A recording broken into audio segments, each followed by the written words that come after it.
હર હર મહાદેવ મિત્રો, જો તમે પણ ગુજરાતના એવા સુરત શહેરથી ઉજ્જૈન જવા માંગો છો તો આજના વિડીયોમાં હું તમને એ સુરત શહેરથી ઉજ્જૈન માટે ચાલતી એવી ટ્રેનોની એ સંપૂર્ણ માહિતી આપી દઈશ, જેમાં આ ટ્રેનોમાં સફર કરીને તમે ઉજ્જૈન એ સરળતાથી આવી શકશો. અને આજના વિડીયોમાં આપણે જાણીશું કે કઈ કઈ એ ટ્રેનો અહીંયા અઠવાડિયામાં એ રોજ જે સુરતથી ઉજ્જૈન જાય છે, કેટલા વાગે જાય છે, અને આપણને આ ટ્રેનો ઉજ્જૈન એ કેટલા વાગે પહોંચાડતી હોય છે, શું હશે આ ટ્રેનનો નંબર, અને આ ટ્રેનમાં એક વ્યક્તિનું ભાડું અહીંયા કેટલું લાગતું હોય છે એ પણ જાણીશું. અને ઉજ્જૈનમાં આપણે કઈ કઈ જગ્યાએ ફરવું જોઈએ, કેવી રીતે ફરવું જોઈએ, અને ઉજ્જૈનમાં આવેલા એવા મહાકાલની જોડે જોડે આપણે ઓમકારેશ્વર જવું હોય તો આપણે અહીંયા ઓમકારેશ્વર કેવી રીતે ફરવું જોઈએ, એ બધી જ બાબતોનું આજે હું વિસ્તારપૂર્વક વર્ણન કરીશ. એટલે અમારો આ વિડીયો તમે શરૂ લઈને એન્ડ સુધી એકવાર જરૂર જોજો. અને વિડીયો પૂરો જોયા પછી જો તમારા કોઈ પ્રશ્ન હોય તો એ મને કોમેન્ટ બોક્સમાં જરૂર લખજો, હું આન્સર તમને જરૂરથી આપીશ. અને વિડીયો શરૂ કરતા પહેલા મારી એક નાનકડી રિક્વેસ્ટ છે તમને કે તમે અમારો આ વિડીયો આખો જરૂર જોવો છો, પરંતુ અમારા આ વિડીયો તમે એક લાઈક નથી કરતા, અને તમારું એક લાઈક એ અમને ઘણું બધું મોટિવેશન આવતું હોય છે નેક્સ્ટ વિડીયો બનાવવા માટે. જલ્દીથી અમારા આ વિડીયોને એક લાઈક કરીને નીચેથી ચેનલને એ સબસ્ક્રાઇબ પણ કરી નાખજો. અને હું છું તમારી સાથે અમિત ગુજરાતી. અને સૌ પ્રથમ વાત કરું ઉજ્જૈન પહોંચવાની. એમ તો તમે ઉજ્જૈન ફ્લાઇટથી પણ જઈ શકો છો, ટ્રેનથી પણ જઈ શકો છો, અને પોતાના પર્સનલ વ્હીકલ અને પ્રાઇવેટ અને એવી ગવર્મેન્ટ બસમાં સફર કરીને પણ ઉજ્જૈન આવી શકો છો. પરંતુ આ બધા જ ટ્રાન્સપોર્ટેશનમાંથી સૌથી સસ્તું આપણને એ ટ્રેન જ રહેતું હોય છે. એટલે આજના વિડીયોમાં આપણે જાણીશું કે સુરતથી એવી કઈ ટ્રેનો છે જે રોજ જે અહીંયા ઉજ્જૈન માટે ચાલે છે. અને વાત કરું આ ટ્રેનોમાં પહેલી ટ્રેનની તો આ ટ્રેનનું નામ એ અવંતિકા એક્સપ્રેસ રહેતું હોય છે. અને આ ટ્રેન એ તમને અહીંયા અઠવાડિયામાં રોજ ચાલતી જોવા અહીંયા મળતી હોય છે. અને વાત કરું આ ટ્રેનના નંબરની તો આ ટ્રેનનો નંબર એ 129161 રહેતો હોય છે. અને આ ટ્રેન એ રાત્રે 12:27 જ સુરત ઉપર આવે છે.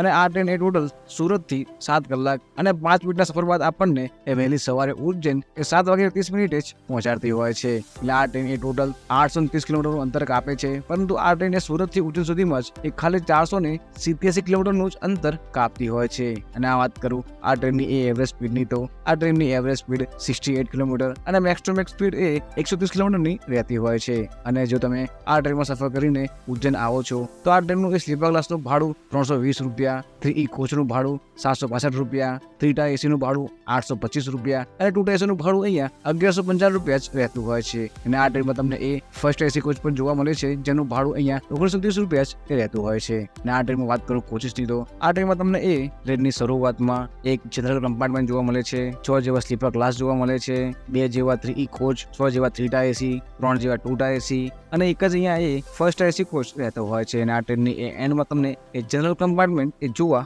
મળતું હોય છે. અને વાત કરું બીજી ટ્રેનની તો જે અહીંયા સુરતથી એ ઉજ્જૈન માટે અહીંયા રોજ જે ચાલતી હોય છે.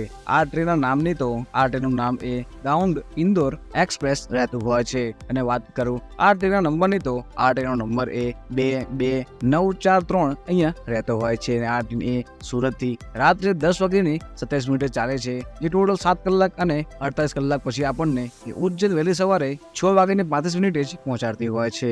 અને આ ટ્રેનની એ એવરેજ સ્પીડ 56 કિલોમીટર અને મેક્સ ટુ મેક્સ સ્પીડ એ 130 કિલોમીટરની રહેતી હોય છે. અને વાત કરું આ ટ્રેનના ભાડાની તો આ ટ્રેનનું એ સ્લીપર ક્લાસનું ભાડું 320 રૂપિયા, 3 એસીનું ભાડું 825 રૂપિયા, 2 એસીનું ભાડું 1155 રૂપિયા અને ફર્સ્ટ એસીનું ભાડું અહીંયા 1930 રૂપિયા જ રહેતું હોય છે. એટલે કે અવંતિકા એક્સપ્રેસ અને આ દાઉંડ ઇન્દોર એક્સપ્રેસનું આ ભાડું પણ એ સેમ જ રહેતું હોય છે. એટલે તમે આ બંને ટ્રેનોમાંથી કોઈ પણ ટ્રેનમાં સફર કરીને આરામથી એ સુરતથી ઉજ્જૈન જઈ શકશો, કેમ કે આ બંને ટ્રેનો એ રાત્રે સુરતથી ચાલે છે અને આપણને વહેલી સવારે એ ઉજ્જૈન પહોંચાડતી હોય છે. જો તમારે ઉજ્જૈન 7 વાગ્યા આસપાસ પહોંચવું હોય તો તમે અવંતિકા એક્સપ્રેસ પસંદ કરી શકો છો. અને જો તમારે ઉજ્જૈન 6:30 વાગ્યા આસપાસ પહોંચવું હોય તો તમે આ દાઉંડ ઇન્દોર આ ટ્રેન એ પસંદ કરી શકો છો. તમે આ બંને ટ્રેનમાં સફર કરીને એ આરામથી એ ઉજ્જૈન આવી શકો છો. અને આ બંને ટ્રેનોની વધારાની માહિતી હું નીચે ડિસ્ક્રિપ્શનમાં આપી દઈશ, તમે ત્યાંથી પણ જોઈ શકશો. અને આવી રીતે તમે આ ટ્રેનમાં સફર કરીને સૌપ્રથમ આવી જાઓ ઉજ્જૈન. એટલે સૌપ્રથમ તમે ઉજ્જૈન પહોંચ્યા પછી ઉજ્જૈનના આ રેલવે સ્ટેશનની બહાર આવશો તો તમને અહીંયા ઘણા બધા એવા ઓટોવાળા જોવા મળી જશે, જે તમારી પાસે એ પર પર્સન 20 રૂપિયા લઈને એ તમને એ મહાકાલેશ્વર મંદિરની બહાર તમને ડ્રોપ કરતા હોય છે. એ 20 રૂપિયા આસપાસ એ ચાર્જ કરતા હોય છે. અને જો તમારે આ ઓટોમાં સફર કરીને ન જવું હોય તો તમે આ અંતર એ ચાલીને પણ કવર કરી શકો છો, કેમ કે ઉજ્જૈનના આ રેલવે સ્ટેશનથી મહાકાલેશ્વર મંદિર એ માત્ર 1.5 થી 2 કિલોમીટરના અંતર ઉપર જ આવેલું છે.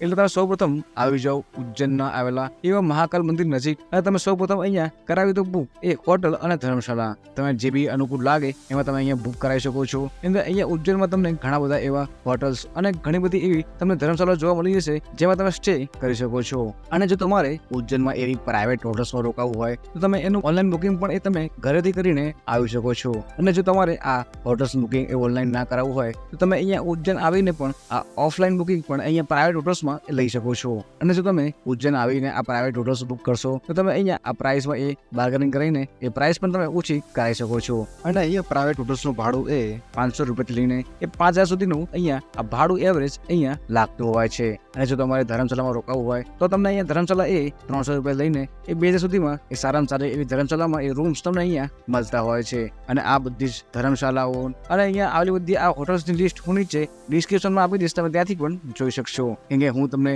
આ બધી જ ધર્મશાળાનું નામ અને એડ્રેસ લોકેશન આપીશ તો એમાં ઘણું એ ટાઈમ જતો રહેશે અને આ વિડીયો એ ખૂબ જ લાંબો બની જશે. એટલે તમે સૌ પ્રથમ એ ફ્રેશ થઈને જલ્દીથી આવી જાઓ મહાકાલેશ્વર મંદિર દર્શન કરવા માટે. કેમ કે અહીંયા જો તમે થોડુંક પણ લેટ કરશો તો અહીંયા આ મંદિરમાં એ દર્શનની લાઈન એ ખૂબ જ એ લાંબી અહીંયા લાગતી હોય છે. તમને અહીંયા મંદિરમાં દર્શન કરવા માટે એ લાંબો એ વેટ પણ કરવો પડી શકે છે. અને મંદિરમાં તમે સૌ પ્રથમ દર્શન કરી લો આ મહાકાલેશ્વર જ્યોતિર્લિંગના. અને જો તમે ઉજ્જૈન શિવરાત્રીમાં કે શ્રાવણ મહિનામાં આવો છો તો તમને અહીંયા આ મંદિરમાં દર્શન કરવા માટે એ ઓછામાં ઓછું એ 2-3 કલાકની લાઈનમાં એ ઊભું રહેવું પડી શકે છે. અને જો તમારે એ સમય ઉપર એ લાઈનમાં ના ઊભું રહેવું હોય તો તમે અહીંયા આ વીઆઈપી ટિકિટ પણ એ લઈ શકો છો. અને આ વીઆઈપી ટિકિટનું એ પ્રાઇસ એ 250 થી 300 રૂપિયા આસપાસ અહીંયા રહેતો હોય છે. એટલે તમે સૌપ્રથમ આવી જાઓ મહાકાલેશ્વર જ્યોતિર્લિંગ મંદિર દર્શન કરવા માટે અને તમે અહીંયા ફટાફટ કરી લો દર્શન.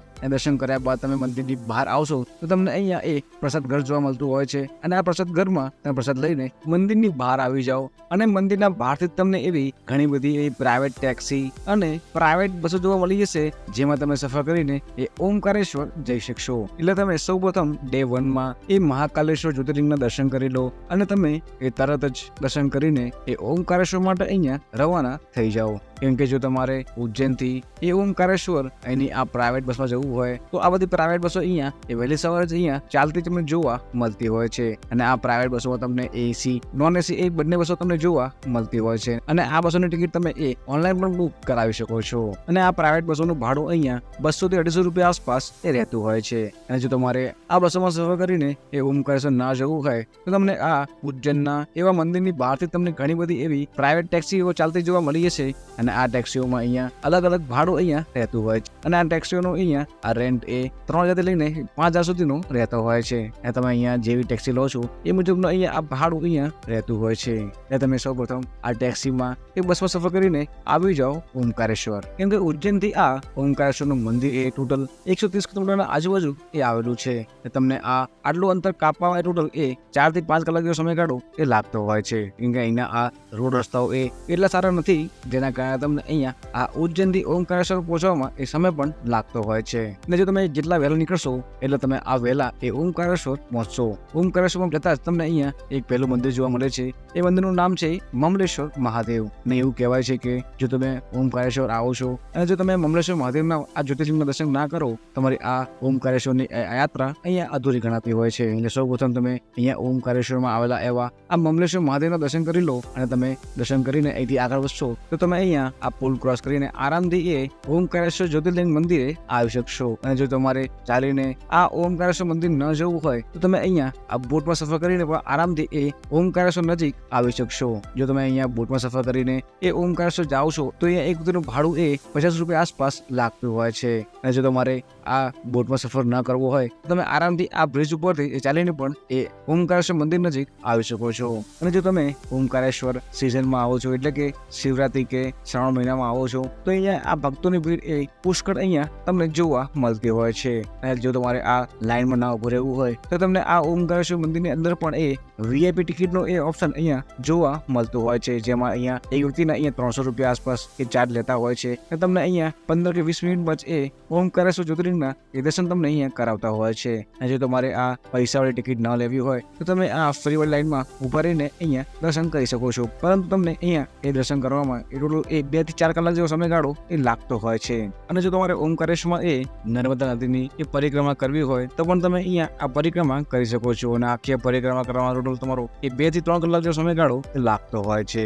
તમને આ રસ્તામાં એક ખૂબ જ સુંદર સુંદર મંદિરો જોવા મળશે. તમે ત્યાં પણ એ દર્શન કરી શકો છો. અને જો તમારે ઓમકારેશ્વરમાં ઘર જેવું સારું જમવાનું જમવું હોય તો તમને ઓમકારેશ્વર એક ધર્મશાળા આવેલી છે, ગજાનંદ મહારાજ ગેસ્ટ હાઉસ. તમે ત્યાં પણ અહીંયા ભોજન કરી શકો છો. અને એનું ભોજન એ ઘર જેવું એ સ્વાદિષ્ટ અહીંયા રહેતું હોય છે. અને અહીંયા જમવા માટેની એક વ્યક્તિની પ્રાઇસ એ 70 થી 100 રૂપિયા આસપાસ એ લાગતી હોય છે. અને જો તમારે ઓમકારેશ્વરથી એ પરત ઉજ્જૈન આવવું હોય તો એની આ બધી પ્રાઇવેટ બસો એ બપોરે 4 વાગ્યાથી લઈને એ 6 વાગ્યા આસપાસ જ ચાલતી હોય છે. 6 વાગ્યા પછી તમને કોઈ પણ એ પ્રાઇવેટ બસો એ ચાલતી તમને જોવા નહીં મળે. એટલે એ બાબત તમારે એ ધ્યાન રાખવાનું રહેતું હોય છે. અને આ બધી જ એ પ્રાઇવેટ બસોની ટિકિટ તમે ઓનલાઈન પણ એ બુક કરાવી શકો છો. એની વધારાની માહિતી હું નીચે ડિસ્ક્રિપ્શન આપી દઈશ, તમે ત્યાંથી પણ જોઈ શકો છો. અને તમે સૌપ્રથમ આ ઓમકારેશ્વર દર્શન કરીને એ પરત એ ઉજ્જૈન આવી જાઓ. અને તમને આ ઓમકારેશ્વરથી ઉજ્જૈન પહોંચવામાં એ 4 થી 5 કલાક જેવો સમયગાળો એ લાગતો હોય છે. અને તમે ઓછામાં ઓછા 6 વાગે ત્યાંથી નીકળશો અને તમે આસપાસ એ 10 વાગે આસપાસ એ ઉજ્જૈન પહોંચતા હો છો. અને રાત્રે તમે અહીંયા આ ધર્મશાળામાં કે હોટલમાં વિશ્રામ લઈ લો. અને તમે બીજા દિવસે વહેલી સવારે ઉઠીને મહાકાલેશ્વર જ્યોતિર્લિંગના દર્શન બીજી વાર કરવા હોય તો પણ તમે અહીંયા કરી શકો છો. નહીં તો તમે અહીંયા ઉજ્જૈનમાં ઘણા બધા એવા નાના મોટા મંદિરો આવેલા છે, તમે એ પણ ફરી શકો છો. અને વાત કરું આપણે ઉજ્જૈનમાં અહીંયા કઈ કઈ જગ્યાએ એ ફરવું જોઈએ. અને ઉજ્જૈનમાં એવા ઘણા બધા મંદિરો છે જ્યાં તમે આરામથી એ ચાલીને પણ ફરી શકો છો. જેમ કે ભારત માતા મંદિર, મહાકાલ લોક, હરસિદ્ધિ માતા મંદિર, રામઘાટ, બડે ગણેશજીકા મંદિર જેવી આ બધી જગ્યા તમે એ આરામથી ચાલીને અહીંયા ફરી શકો છો. અને આ બધી જગ્યાઓનો એ ડિટેલ્સનો વિડીયો પર આવી ગયો છે, તમે એ ત્યાંથી પણ જોઈ શકો છો. અને એ વિડીયોની લિંક હું પર આઈ બટનમાં નીચે ડિસ્ક્રિપ્શન આપી દઈશ, તમે ત્યાંથી પણ જોઈ શકશો. અને બીજી બધી એવી ઘણી જગ્યાઓ છે જે તમારે અહીંયા ઉજ્જૈનમાં એ ઓટોમાં ફરવું પડશે. અને અહીંયા ઓટોમાં જો તમારે ફરવું હોય તમને અહીંયા ઓટોવાળા એ પર પર્સન 100 રૂપિયા લેશે અને તમને આ બધી જગ્યાઓ પણ ફેરવતા હોય છે. અને વાત કરું એ જગ્યાઓમાં તો જેમાં ગઢકાલિકા માતા મંદિર, કાલ ભૈરવ મંદિર, મંગલનાથ મંદિર, શાંતિપની આશ્રમ જેવી આ બધી જગ્યાઓ તમને ફેરવીને એ રિક્ષાવાળા ભાઈ એ તમને પરત એ મંદિરની બહાર એક્ઝેક્ટ ડ્રોપ કરતા હોય છે. તમે આવી રીતે આ ઉજ્જૈન અને ઓમકારેશ્વર બંને એક જ ટ્રીપમાં એડ કરી શકો છો. અને આ બંને જગ્યા ફરવા તમારા ટોટલ એ ખાલી 2 દિવસ એ વપરાતા હોય છે. અને તમે એ 2 દિવસોમાં આખું ઉજ્જૈન અને આખું આ ઓમકારેશ્વર એ બંને અહીંયા ફરી શકો છો. અને જો તમારે આ ઉજ્જૈન ફરીને એ પરત આ ટ્રેનમાં સફર કરીને સુરત આવવું હોય તો તમને આ 2 ટ્રેનો જ એ ઉજ્જૈનથી એ સુરત માટે એ ચાલતી તમને જોવા મળતી હોય છે. અને આ બંને ટ્રેનોમાંથી પહેલી ટ્રેન એટલે કે ઇન્દોર દાહોદ એક્સપ્રેસ જે અહીંયા ઉજ્જૈન બપોરે 5:55 આવે છે, જે આપણને સુરત રાત્રે 1:32 જ પહોંચાડતી હોય છે. અને વાત કરું બીજી ટ્રેનની તો અને આ ટ્રેનનું નામ એ અવંતિકા એક્સપ્રેસ રહેતું હોય છે. અને આ ટ્રેન એ આપણને ઉજ્જૈન સાંજે 6:55 આવતી જોવા મળે છે, જે આપણને સુરત એ રાત્રે 2:29 જ પહોંચાડતી હોય છે. એમ તો અહીંયા ઉજ્જૈનથી એ સુરત માટે ઘણી બધી ટ્રેનો ચાલે છે, પરંતુ આ બધી ટ્રેનો અહીંયા એ રોજ નથી ચાલતી. તમે જે દિવસે પણ અહીંયા ઉજ્જૈનથી સુરત કે સુરતથી ઉજ્જૈન અહીંયા જાઓ છો, ઘણી બધી એવી ટ્રેનો તમને જોવા મળી જશે. તમે આ ટ્રેનો પર સફર કરીને આરામથી સુરતથી ઉજ્જૈન અને ઉજ્જૈનથી એ સુરત જઈ શકશો. અને અમારો આ વિડીયો તમને થોડો ઘણો યુઝફુલ લાગ્યો હોય તો નીચેથી અમારા આ વિડીયોને એક લાઈક કરી બાજુમાં આપેલા આ બેલ આઇકનને ક્લિક કરીને ચેનલને સબસ્ક્રાઇબ કરવાનું પણ ના ભૂલતા. મળી જવાનો આ વિડીયોમાં. હર હર મહાદેવ.